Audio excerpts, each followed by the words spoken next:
I stood frozen at the back of the wedding reception, barely breathing, my fingers wrapped tight around a trembling glass of wine.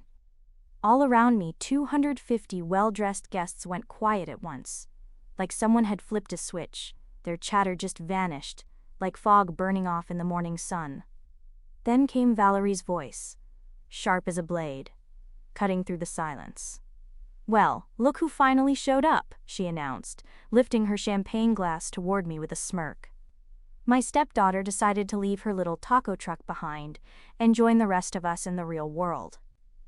The chandelier above scattered light across my plain navy dress, the same one I'd sunk 3 paychecks into, hoping maybe, just this once, I'd blend in.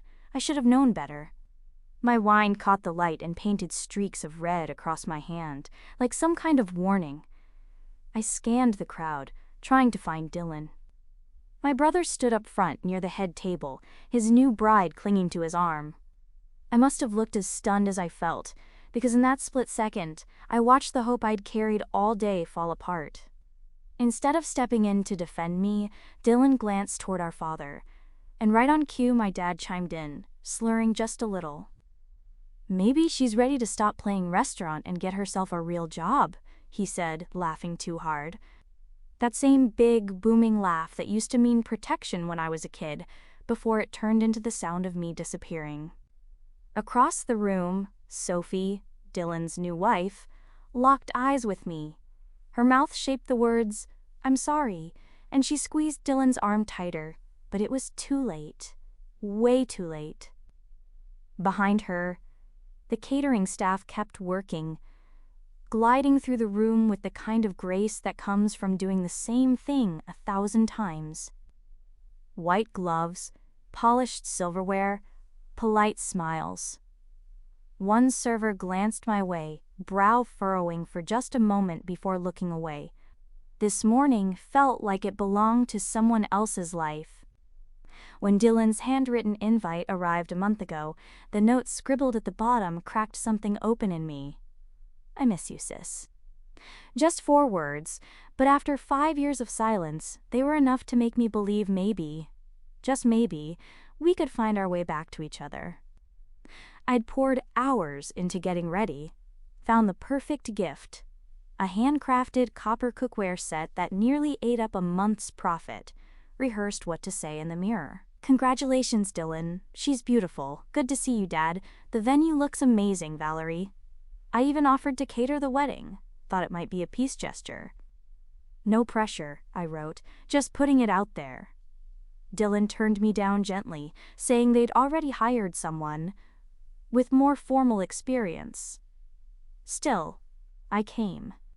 I clung to that old belief that family meant something more, that blood could somehow outweigh Valerie's pull. That naive hope had me ironing my dress, applying makeup, whispering to my reflection, "Today's going to be different." Now, whispers were blooming around me, spreading through the room like ripples in a still pond. I set my full glass of wine on a nearby table. Slowly, carefully. I wasn't going to give them the satisfaction of a scene. The crystal chimed softly as it met the wood.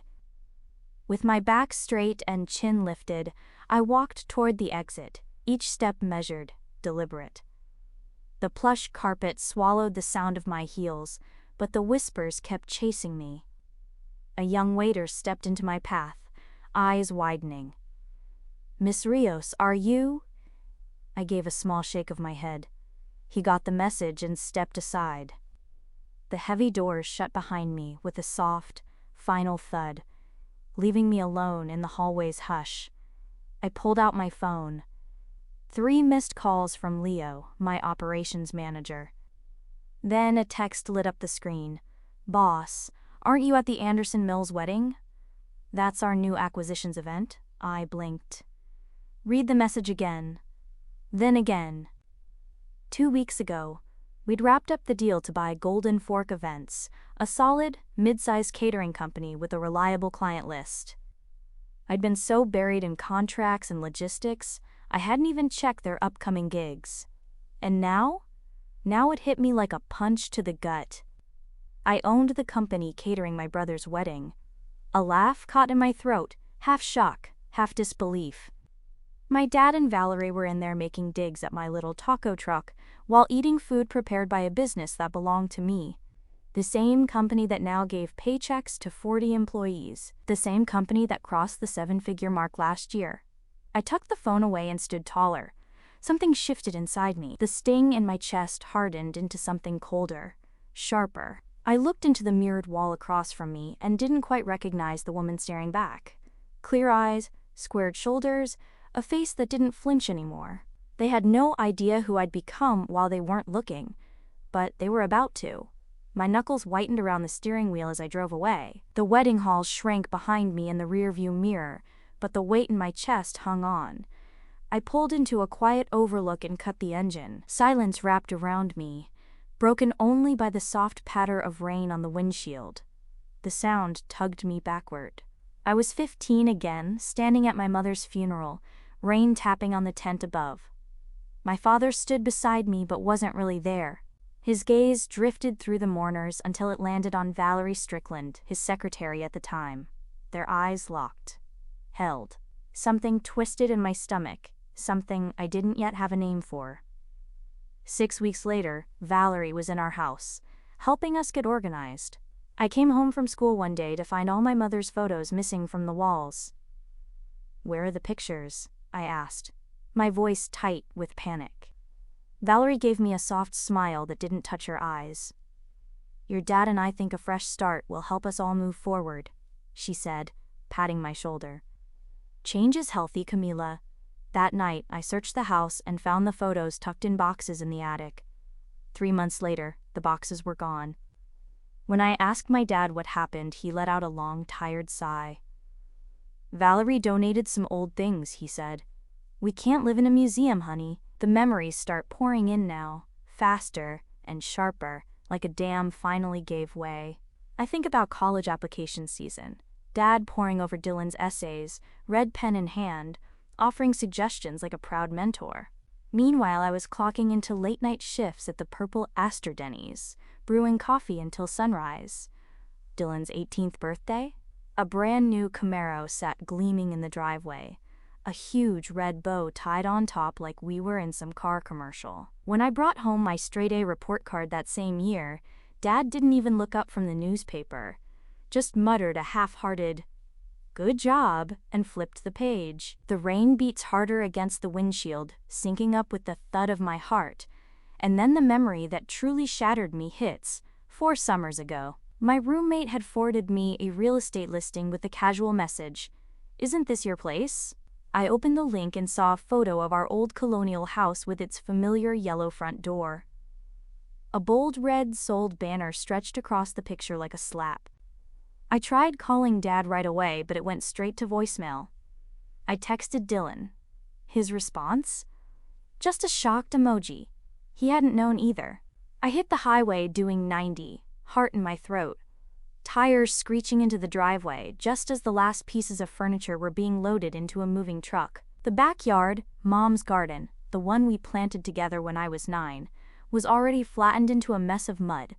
A crew was marking out the perimeter for the new owner's pool. Dad came out from the garage holding a clipboard.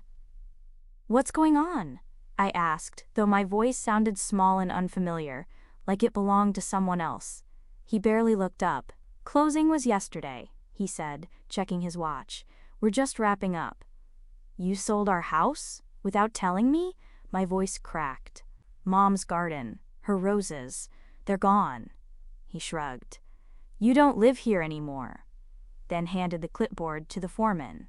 "Valerie and I moved into a condo downtown. Better fits our lifestyle." "What about Mom's keepsakes? The boxes in the attic?" He looked away. "We downsized. A lot." That was it. That was the day I stopped calling. 5 years passed without another word between us. 5 years where I had to rebuild from the ground up. It all started with one taco truck during my senior year of college. I'd pull 18-hour shifts, then crash on a cot I kept in the walk-in closet of my apartment to save on rent. On nights when events ran late, I'd curl up in the back of the truck rather than risk falling asleep at the wheel. That truck turned into 2. Then came a permanent kitchen. Then corporate gigs started calling. While my dad and Valerie brushed me off, laughing about my little food truck hobby, I was laying down the foundation of something real, something solid. 40 people now depend on me for a paycheck. My company cleared 7 figures last year. Every family get-together I wasn't invited to, Valerie would still send word through mutual friends. How's the food truck thing? Still pretending to be a chef? My phone buzzes on the seat next to me, jerking me back into the now. Leo's name lights up. Boss, are you there? His voice is tense. I just reviewed the contract. Golden Fork Events officially became ours 3 weeks ago. They're under the Elevated Events umbrella now. Send me the paperwork, I tell him. Already did. Check your inbox. There's a pause. Camilla? I saw the venue footage. The AV team uploads everything automatically for record keeping. My stomach turns cold. You saw what happened? We all did, he says gently. The staff? They're pretty upset for you. A new notification pings. I open the email and scroll until I find what I'm looking for. Clause 8.3, the termination clause tied to discriminatory treatment of the owner or employees. Another buzz. This time it's Jade, my attorney since day one, back when it was just me in the truck. Ironclad, she texts. Discriminatory comments about the business owner qualify for immediate service termination. Security footage is more than enough evidence. I look out at the blurred city lights beyond the rain-slicked glass. Tessa, the wedding coordinator, had clocked me the moment I stepped into the reception. I'd seen it, the way her eyes widened, the flash of recognition before she slipped back into work mode. No wonder. She's worked with Golden Fork Events for years. My finger hovers over Leo's number. One call, and dinner service would stop in its tracks. No entrees. No cake. No servers. Part of me, the teenager who watched her mother's photos vanish, the college kid running on fumes, the daughter blindsided by the sale of her childhood home, wants to make that call. But then I hear Dylan's voice in my head again. I miss you, sis. Maybe there's still something left to save. But Valerie's words echo louder. She finally left her little taco truck business to join real society, and Dad, slurring beside her, maybe she's ready to get a real job now. That's when I hit call. Leo, I say, my voice even, cool, the voice I use when I'm closing deals. Initiate termination clause 8.3.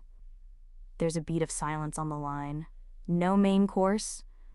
No cake, no staff. You got it, boss, Leo says, his tone shifting into professional mode. Crystal clear. I settle back into the driver's seat of my Mercedes, hands calm as I reach for my phone. The embarrassment from earlier is gone now, replaced by a quiet, steady resolve. My screen lights up again with a new message. Leo again. Boss, need instructions. We're fully set up for dinner. Everything's ready to go. Out the windshield, I spot a server from the event stepping outside for a smoke break. He's wearing the Golden Fork Events uniform, which means, technically, he works for me now. I press call again. Leo picks up immediately. Camila? Thought you were attending as a guest. Plans changed, I say. My voice is crisp, detached, CEO mode. I need you to pull everything. Full shutdown. Now. There's a pause then. A full pullout? You're sure? The main course is plated, the cake's out front? Pack it up, I say. No entrees, no dessert, no staff. Tell the team, absolute professionalism. No explanations to guests. Just leave. I turn the key. The engine hums to life, low and smooth, steady as my voice. Leo clears his throat on the other end. This is your brother's wedding, right? Half-brother, I say automatically, before I can stop myself. And yeah. There's a pause. I can almost picture Leo's face. His brow creased the way it always is when things take a turn he didn't see coming. You got it, boss, he says finally. We'll make a clean exit. 15 minutes tops. I don't need to explain anything to him. He's been with me from the beginning, back when it was just one food truck and a dream. I remember him crashing in his car after those marathon catering gigs because we couldn't spring for hotel rooms yet. Leo, I add, when the venue coordinator comes asking, and she will, just tell her clause 8.3 was triggered. Discriminatory treatment of ownership, he recites, like it's second nature. This isn't personal, I say, though we both know that's not completely true. It's business.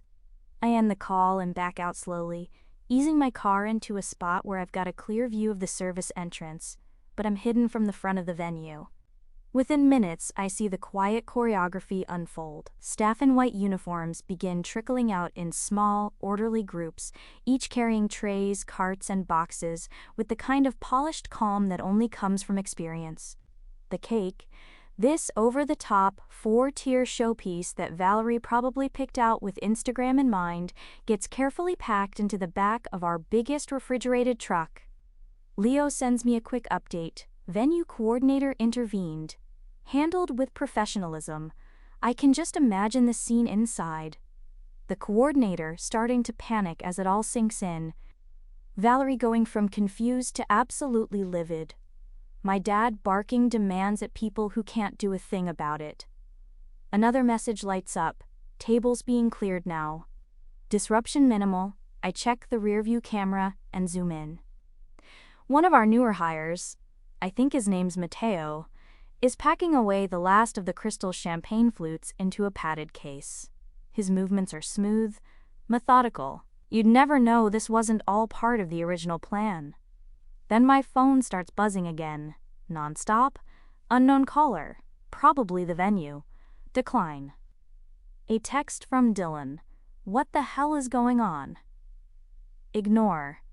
The coordinator again. Emergency. Caterer leaving. Please call. Delete. I pull away from the venue and head for the hills outside the city. The sun's dipping low, and the sky looks like something out of a painting. Deep pinks bleeding into soft purples. My mom would have loved it. She always taught me to find beauty, even when everything else felt like it was falling apart. The sky never forgets to change, Camila, she used to say, especially toward the end. Remember, nothing stays the same forever. About 10 miles out, I pull into one of the scenic overlooks. The city stretches out below me, glowing and far away. My phone's still lighting up like a slot machine. Calls, texts, alerts, all of it. And while the years of rejection, the snide remarks, the being written out of my own story, they don't just disappear, I feel something shift. Something subtle, but undeniable. This wasn't a meltdown. It wasn't screaming in the middle of a reception hall. It was consequences. Quiet, measured consequences. And for the first time in years, I catch myself smiling. Not a big one, just a small, real smile. I pull out one of the new business cards from my purse, the fancy ones, the ones with the embossed logo that took 6 rounds of design tweaks to get just right. On the back I write, contract terminated per clause 8.3 discriminatory treatment of ownership. Another call comes in, Dylan again. I silence it without a second thought and ease back onto the road, heading home. By now, 250 guests are probably sitting around wondering why the dinner vanished. Valerie's likely spinning out, trying to hold it all together. And my father, never the kind of man who met a crisis sober, is probably parked at the bar. None of them know who pulled the plug. The paperwork doesn't list my name. It lists Elevated Events Catering. And the contract itself? Signed by Leo. The business is registered under my holding company. You'd have to actually care about my life to trace it back to me. And that's never been their strong suit. As I navigate through the evening traffic, the calls keep coming. Dylan, the venue, numbers I don't recognize. And then finally, one from my father. There was a time, years ago, when seeing his name light up my phone would have wrecked me. I'd be filled with hope, anxiety, that desperate need to feel seen. But not tonight. Tonight, I sync my phone to the car's Bluetooth and let Bach's Cello Suite No. 1 flood the speakers. The melodies wrap around me, smooth and strong. Sometimes, silence says everything that needs to be said. I pull into my street just as the last light slips from the sky. My condo rises ahead of me, solid and familiar. The doorman nods as I park in my reserved space. He opens my door with his usual polite smile. "Evening, Miss Rios. Everything all right? You're back earlier than you mentioned this morning." I step out and look up at the darkening sky. Everything's exactly how it should be, Eli. And for the first time in a long, long time. I mean it. The morning sunlight filters through my kitchen windows, spilling across the marble like honey. My coffee maker gurgles and steams in its usual rhythm, a little ceremony of comfort after the storm of yesterday. My hands are steady as I pour the brew into my favorite mug, the one with the hand-painted lilies. The one Mom gave me for my 15th birthday. My phone buzzes again. 19th time this morning. Dylan's name flashes on the screen, joining the list of missed calls and unread messages that started before sunrise. I take a slow sip before checking his text. Someone sabotaged the wedding. The caterer just vanished. Dad's lawyer's involved. Call me back. I feel the corner of my mouth twitch. I scroll through the flood of messages, each more frantic than the last. Then there's Valerie's. "Your father is furious about the wedding disaster. Good thing you weren't responsible. Wouldn't want to disappoint him any further." I mutter under my breath, even now catching Valerie's dig like a thorn stuck beneath my skin. I tap the speaker and let Dad's voicemail play out. His voice, thick and slurred, oozes through the line. "Those criminal caterers, breach of contract, will sue 'em into the ground. My golf buddy Jeff handles this kind of stuff. Corporate litigation, no problem." I hit mute halfway through. Let him rage. Surprisingly, I feel calm. Centered. Then the family group chat ignites, one notification after another, like a wildfire sweeping through dry brush. Everyone's pointing fingers, fuming. "Has anyone figured out who owns the company?" Dad barks. "I'm organizing the guests to flood their reviews." Valerie jumps in. "We need to ruin their reputation like they ruined our special day." Buried under all that noise, one quieter voice cuts through. "Sophie, maybe we should figure out what actually happened before we go nuclear. It could have been a misunderstanding." She tries, but Valerie's reply barrels over her. "There was no misunderstanding. We were humiliated. In front of everyone who matters." I forward screenshots of the entire mess to Celeste, my lawyer. She replies quickly, as always. "Received venue footage. Discriminatory treatment clearly documented. Termination clause fully justified." I let out a breath I didn't realize I was holding. Celeste had practically applauded last night when I sent her the video clips. Valerie's dramatic toast, mocking my little taco truck, with all the flair of a stage actress, captured in perfect HD. My father's boozy chuckle sealing the deal. "Your business record remains flawless," Celeste adds. 47 five-star reviews, 0 violations in 5 years. The facts are all on your side. A new message pops up on my phone, one I never expected. It's from Mrs. Rosen, Dad's longtime neighbor. "Camila, I saw how they treated you. Shameful, especially at their age. Your mother would have been heartbroken. I've watched you build that business from scratch while they belittled you. Some might call this karma." 3 more notes roll in from guests who were there, people who saw it all unfold and decided I didn't deserve it. Then comes a message from Sophie. "I'm so sorry for how things went yesterday. This wasn't how I wanted our family's story to start." I set the phone down. I need a second to breathe. 5 years of silence, and suddenly everyone has something to say. Leo calls just as I'm topping off my coffee. "Boss," he says, careful with his words, "you should know. Mrs. Anderson Mills is trying to rally some kind of review bomb campaign, but it's not going well. 3 guests from the wedding have already reached out for quotes. Said they liked what they saw. Well, before service got cut." I lean back against the counter. "Valerie has no idea who owns Golden Fork Events, does she?" "Not a clue," he says. "Your dad's lawyer sent a cease and desist to the catering company's management. Want me to forward it to Celeste? Do it, I say, watching a hummingbird flit around the flowers on my balcony. Send everything. After we hang up, I open the family group chat again. Something shifted. A relative, maybe an aunt, asks if anyone knows whether I was even at the wedding. Another questions why the catering team left so suddenly. Valerie's grip on the story is starting to slip. My laptop chimes. An email from Celeste. Attached is a draft reply to my father's legal team. The offer? A 40% refund, tied to a clean, unassigned NDA and a release of all future claims. This acknowledges their inconvenience without compromising your legal position, she writes. They'll accept. I don't answer right away. There's no rush. For once, I'm not the one on defense. I hold the cards now. I take another sip of coffee. It tastes especially good this morning. 5 years ago, I was sleeping in my food truck to keep the dream alive. Now I run a business that has my dad's attorney scrambling. It should feel like victory. And maybe it does, a little. But even with all this, I catch myself wondering, how long before Dylan's new marriage starts to fracture under the same weight that broke ours? And the truth is, the thought doesn't bring any satisfaction, just sadness.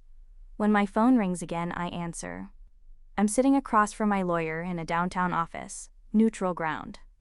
Clean walls, polished floors, the kind of place where money speaks in lowered voices and bulletproof clauses. Celeste lays it out for my father's attorney, a stiff, red-faced man whose tie probably costs more than what I used to pay in monthly rent. As you can see, she says smoothly, sliding a tablet across the shiny table, this is clear documentation of public disrespect. Miss Rios, the company owner, was personally ridiculed at her own business's event. The video plays.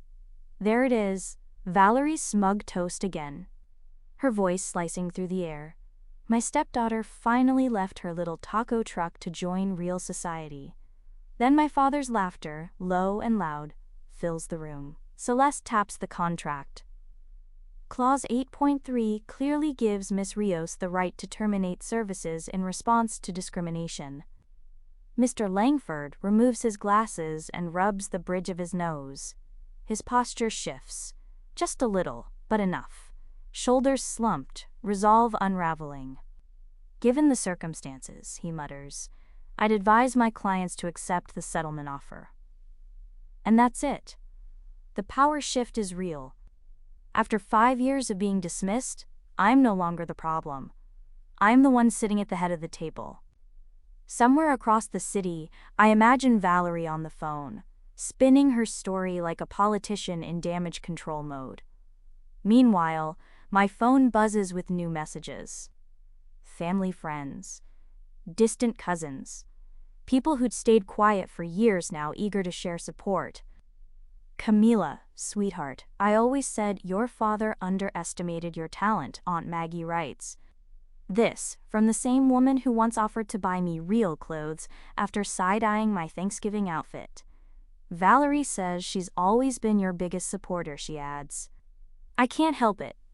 I laugh out loud. Is that true? Asks my dad's golf buddy's wife in the group chat. I flip my phone over, face down, and turn toward the window. Across the parking lot, my company's name gleams in bold lettering, Elevated Events Catering. Not a taco truck in sight, unless you count the restored original one, parked proudly in our lobby. I kept it there as a reminder of where I started, and how far I've come. Simone walks into my office, holding 2 coffees. She raises an eyebrow. Valerie called me, she says, setting one down. Wanted to have a woman-to-woman chat. Said you've always been too sensitive when it comes to constructive criticism? I let out a dry laugh. What'd you tell her? That I charge $400 an hour for smoothing things over. Her mouth twitches with a hint of a smile. She hung up. Later that afternoon, when I returned from lunch, Dylan's waiting in my reception area. He looks wrecked, dark circles under his eyes, a tired weight to his shoulders. According to the Society column, the honeymoon to Santorini's been postponed. You could have told me, he says quietly after I invite him into my office. I gesture to the leather chair across from my desk. Would you have believed me? He doesn't answer, just shakes his head slowly, his eyes scanning the walls. There are awards, press clippings, a framed magazine cover that once called me Charlotte's Catering Wunderkind. Sophie gave me an ultimatum, he finally says, rubbing his wedding band. Either I set boundaries with them, or he trails off. He's quiet for a moment longer before continuing. I found the photos, he says, voice rough. In Dad's study. All the ones Valerie claimed were lost in the move. Mom at the lake, holding you. Your quinceañera. They weren't lost, just hidden. Something shifts in my chest. Not a collapse, not quite a crack, just a single brick loosened from a wall I've held up for years. She didn't want you to remember her, he says, and I let that happen. I'm sorry, Cammy. 2 days later, we're back at Simone's office. My father signs the NDA with a pen that scratches a little too loud in the silence. Valerie sits beside him, stone-faced and furious. The matter is settled, Simone says, cool and clear. Golden Fork Events remains under Elevated Events ownership. No further legal action will be taken by either party. No public statements. Period. It didn't cost me a cent. I didn't want money, I wanted clarity. Acknowledgement. The documents don't contain an apology, but their signatures tell the truth they're not willing to say out loud. Valerie opens her mouth, but my father touches her wrist and she goes silent. Camila, my dad starts, uncertain. I stand, collecting my portfolio. The paperwork covers everything necessary. My voice is even. Professional. I extend my hand. He stares at it for 3 full seconds before giving it a brief shake. Business concluded. 2 weeks later, Dylan comes by headquarters for a tour. I walk him through it myself, past the massive kitchens, into the tasting rooms, alongside the fleet of catering vans, each one branded with our clean, copper-accented logo. Jesus, Cammy, he says, using my old nickname for the first time in years. 7 figures, 40 employees, and all this while they... He stops when he sees the original taco truck in the lobby, polished to perfection. While they told everyone I was playing restaurant, I finish for him. Yeah. He slumps into a chair, running a hand through his hair. Valerie's been shifting money around, Dad's retirement accounts, the equity from the house, before the wedding even happened. I don't react. I just let him talk. I think that's why she pushed so hard for the wedding. Marrying into Sophie's family gave her access. It was never about love. And now? Now Sophie and I are looking at homes in Savannah, he says, smiling. This one reaches his eyes. We want a fresh start, away from all of it. I nod. Not triumph, not vindication, just quiet affirmation of what I've always known. That sounds healthy, I say. At the Anderson Family Charity Gala, our newest client, I float through the crowd in a simple black dress, subtle and confident. I guide my staff with quiet signals, never needing to raise my voice. The same women who once ignored me at Valerie's garden parties now pull me aside, eager for my attention. Camilla, darling, Mrs. Holloway says breathlessly, we simply must talk about my daughter's wedding. I smile, hand her a business card. My events coordinator would be happy to schedule a consultation. Across the room, Dylan and Sophie step in, their first public appearance since the wedding fallout. Sophie sees me, weaves through the guests, Dylan at her side. This is beautiful, she says, and she means it. Your team is incredible. Dylan hands me a small velvet pouch. We found this while unpacking. Thought you should have it. Inside is Mom's silver locket. The one Valerie insisted was lost years ago. It rests in my palm, cool at first, then warm. A piece of my history returned to me.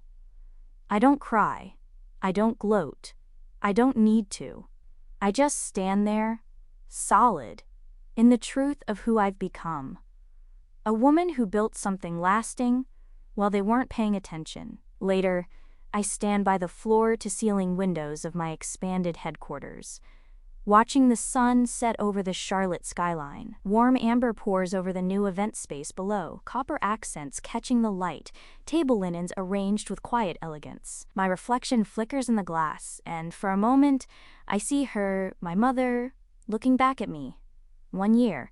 That's all it took to change everything. On my desk sits a silver picture frame, a recent photo, Dylan, Sophie, and me, mid-laugh at their favorite restaurant. Beside it, another frame holds my business license for elevated events catering. No more chasing approval from people who never offered it. I've found something better. Peace. My phone buzzes. A calendar alert. Dinner with Dylan and Abby, 7:30. It's our monthly thing now. Sometimes the dinners are quiet, deep conversations about where we've been and where we're headed. Other nights are full of laughter and plans for what's next. But always, they're honest. And that, finally, is enough. I reach up and touch the pendant at my throat, the only piece of my mother's jewelry I managed to hold on to after the purge. A delicate thing, but sturdy, just like she was. Behind me, on the credenza, sits a framed photo of the memorial garden I planted outside my home. Rosemary for remembrance. Lavender for peace. Every bloom carefully chosen. Flowers my mother once nurtured, now blooming again under my care. Your 4 o'clock is here, Leo says, leaning into my office doorway. My right-hand man now. He gestures toward a nervous young woman holding a portfolio tight against her chest. Send her in, I say, turning away from the window. And Leo, thanks for sticking around to prep for tomorrow's mentoring session. He nods, no words needed. He knows what it means. The Young Entrepreneurs Program is one of the things I'm most proud of. Every participant comes from somewhere difficult: foster care, fractured homes, stories not unlike mine.